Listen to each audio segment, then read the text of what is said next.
Bismillahirrahmanirrahim. Assalamualaikum warahmatullahi wabarakatuh. Perkenalkan, nama saya Intin Kartini SPD. Pada kesempatan ini saya akan berbagi bagaimana mengatasi peserta didik yang pasif dalam kegiatan pembelajaran sejarah.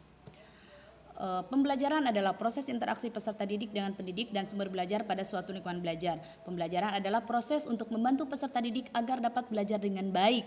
Pembelajaran yang menyenangkan adalah suatu proses pembelajaran yang berlangsung dalam suasana yang menyenangkan dan mengesankan.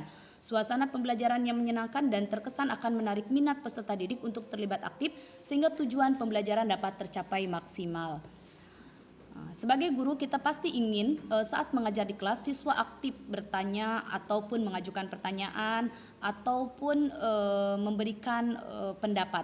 Ketika siswa aktif bertanya, menjawab pertanyaan, mengemukakan pendapat di kelas akan menjadi dinamis dan lebih hidup. Sebaliknya, jika siswa hanya duduk, diam, mendengarkan dan pasif, maka kelas akan menjadi membosankan dan tidak bersemangat. Kegiatan bertanya, menjawab pertanyaan, mengemukakan pendapat, ini tidak semua siswa memiliki kemampuan dan keinginan untuk melakukannya.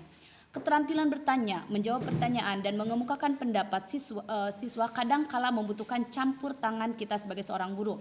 Oleh karena itu, kita harus mengetahui cara agar siswa aktif bertanya sebagai partisipasi siswa dalam kelas.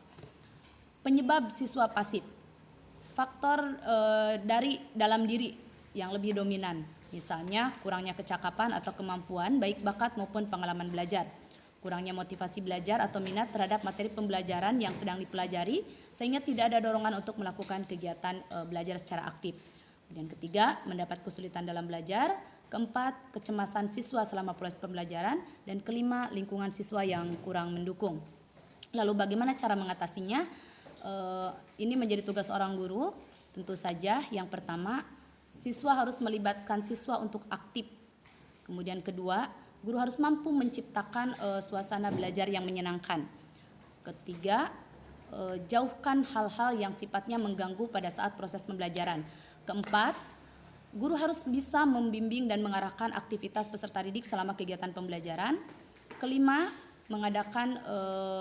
menggunakan metode pembelajaran yang bervariatif, salah satunya adalah pembelajaran kelompok. Kemudian guru memberikan pujian kepada peserta didik dan terakhir tidak membandingkan peserta didik yang satu dengan yang lainnya. Demikian yang saya sampaikan. Assalamualaikum warahmatullahi wabarakatuh.